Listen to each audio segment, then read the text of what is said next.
Hey, how's it going? I'm Phil And I'm Mel. with Upstream Collaborative. We're the co-directors, and we're excited to bring a report to you.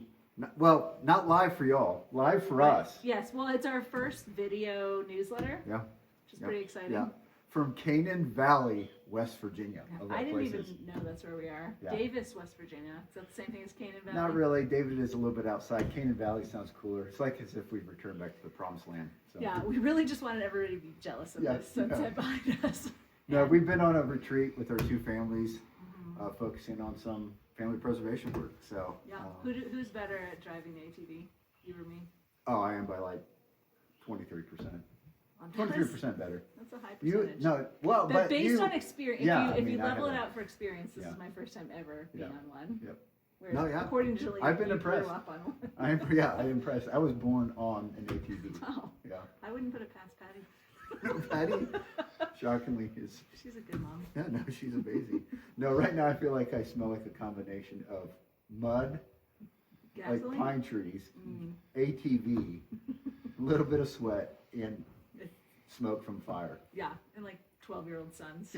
Yeah, It's not even your own sweat. It's our 12-year-old sons. Anyways, we digress. Yeah. All right. Well, we couldn't do an actual video without being goofy. So now we're going to talk about family preservation, right? Yeah, yeah. Hopefully you guys are watching this because you clicked on the QR code that was attached to our most recent newsletter that we sent out talking about this shift in winds we see happening within family preservation. And so we're just excited to talk about a little bit of what we're seeing and reading, experiencing from ourselves. So I do feel like I've been talking about family preservation in some wider and wider circles for years, and typically getting the response that no one in the room has heard of it. Yeah. And that is starting to change. Absolutely. Where you mention family preservation and people are like, oh, I think we're doing some preservation work as this little piece of what we're doing, which is encouraging. Yeah. We like to see that. Praise the Lord, because as you all know, that's the drum that we've been beating, is that the church needs to go upstream to do the work of family preservation. We just cannot react to neglect and abuse and family separation. We have to be upstream. And so one of I think where we like to start is just anecdotally what we're experiencing in Central Ohio. Yeah. We just had this recent call that we were a part of, and I feel like there was a big hoopla, kind of like this, a lot of noise that was being made to come join in on this meeting where there was, I don't know, multiple individuals and organizations. Yeah, we've passed a new law, we've got money to hand out, the government wants to see things change. So literally the head of DCY in Ohio, that's the Division of Children and Youth, was calling this meeting together, the Zoom meeting, where really what they were making it sound like it was going to be predominantly focused on family preservation and how they can use the faith community to go to work in that way, which we were really excited about. Yeah. And but also had some hesitancy and pause. And we have had some of those conversations with the head of DCY over the years, over the past couple of years, which has been encouraging overall. Yeah. But then this meeting rolls around, and really it was really focused more on them wanting to allocate some state funds towards supporting foster families. Yeah, we really want to empty out the foster care system. Which, again, praise the Lord for that, but it was a little bit of a bait and switch, I felt like. Yeah, where by the end of the call, we were kind of like, we're not sure why we were invited to this call, because none of it ended up circling around true prevention. Yep. It was still a pretty reactive posture. Yep.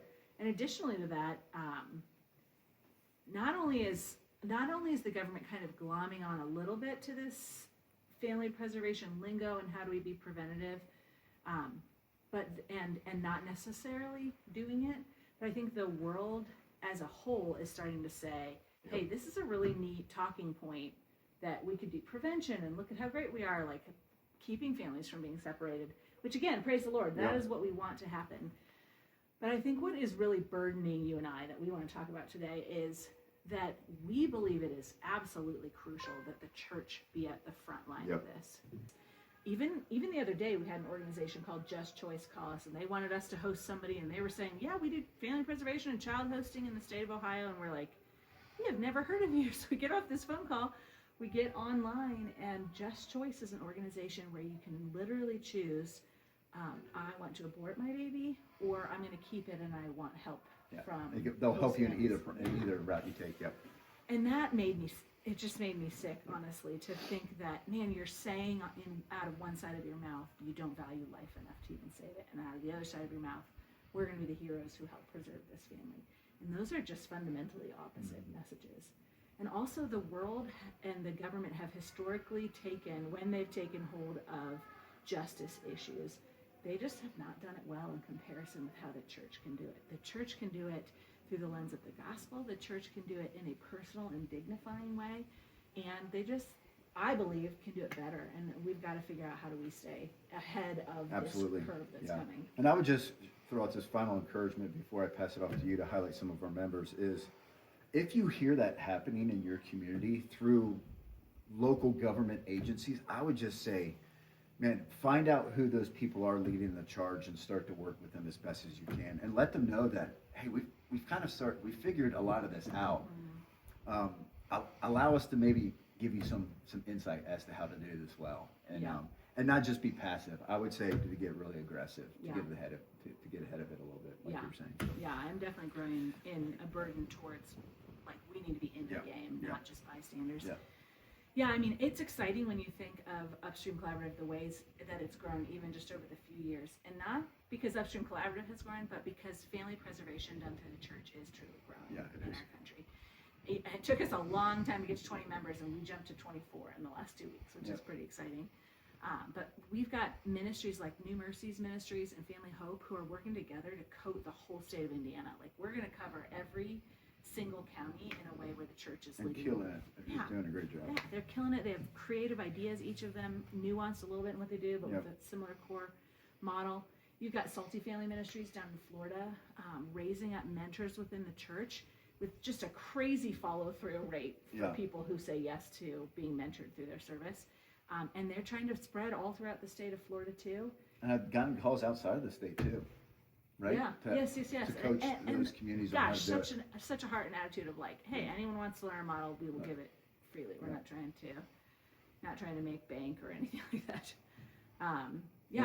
New life, or not Lifeline too. Lifeline, yes, so encouraging. I mean, they have historically been an adoption and foster care predominantly, but they have church partners in 48 states, and their new focus is, how are we going to do family preservation? Because they've been doing it for a while, but now they're like, man, we've got an aggressive model to be in X amount of states by the end of the year. So it's just encouraging to see more and more people stepping up, leading the charge. 100%, we're not alone in doing that. But our exhortation to you as you listen to this is, what else are we going to do? How are we going to stay ahead of the curve? And to encourage those in your communities that you're partnering with, collaborating in some way in the work of family preservation, to really push them towards, not that our 5 objectives are the end all be all, but to really focus on being gospel focused and church driven and collaborative and professionally support. All those things matter. And so just don't be afraid to encourage them to those ends. And I would say that what's exciting to think about that we do see numbers changing, and not that Upstream is the one that's causing those numbers to change. But I do believe that the Lord is using us in some way to move the needle in small ways. But just to encourage you, we're seeing foster care numbers drop in the United States over the past handful of years, a few plus years. Yeah, from 400 down to 330,000 Correct. kids in the system. Yeah, peaked out, I think it was in 2017 at around 440,000, and now it's down to 331. Yeah. Sometimes they can fluctuate and start to kind of creep up close to 400,000, but on average it's been decreasing, and that's really encouraging. One thing that's super cool about that number too is, historically, the number of kids in foster care due to neglect has been 70 to 75%, meaning not that neglect isn't very serious, but there's probably something we could do to support that family where that neglect would not take place. And now that number that is attributed to neglect is down to 55%, which feels to me like this answer to prayer that the kids and families that we're aiming at preserving are getting preserved. The number of kids is dropping and the percentage is dropping. One encouragement that may seem a little bit disconnected, but I don't think it is, and I don't think we have the time to get into the full details as to why I don't think it's fully disconnected. But there's been a lot of research going into how effective the push for kinship placements has been. And I've been hearing this as a foster parent. I was hearing about this 10 years ago, almost 10 years ago, when they started to make a push for it in Ohio, hearing from our caseworker that has been engaged in foster care for 30 plus years. And she was saying, we are expediting the process of the safety precautions and improving, kin to be caring for kids that have experienced neglect and abuse. And because of that, now kids are perpetually getting neglected in or abused in kinship placement homes. I think it's the Manhattan Institute that was doing this research, but they're noticing that this is it's not an Ohio thing. This is a nationwide issue that is taking place in our country, where the normal red flags that would cause a foster a DCY to not approve a family, they're kind of bypassing because they're wanting to make a big push for kinship placement. I believe it's Connecticut, and these are just arbitrary numbers that they're coming up with. Connecticut said that they want 70% of their foster care placements to be kinship placements. Wow. And so Very high. it is very high. And what they're noticing though is that unfortunately kids, they're again bypassing some of the red flags. They're shortcutting it, and they're placing kids in homes where they should not be placed. Yeah. And I think all I will say now is this should add fuel to our fire to continue to engage in the work of family preservation. Yeah. And not to resort to other alternatives within foster care by the way of just pushing kinship. Yeah. All that to say, we just want to encourage you that we see a shift happening. Hopefully you are seeing that in your communities. Continue to move the needle. Continue to push that ball uphill. Stand firm, let nothing move you. Always give yourself fully over to the work of the Lord, because it's never in vain. And so hopefully that's an encouragement to you. Again, from Canaan Valley, West Virginia, we want to encourage you. Yeah, and if you can still see us, thank you for tuning in. We can't wait to see you all at the next conference. Yeah. See y'all.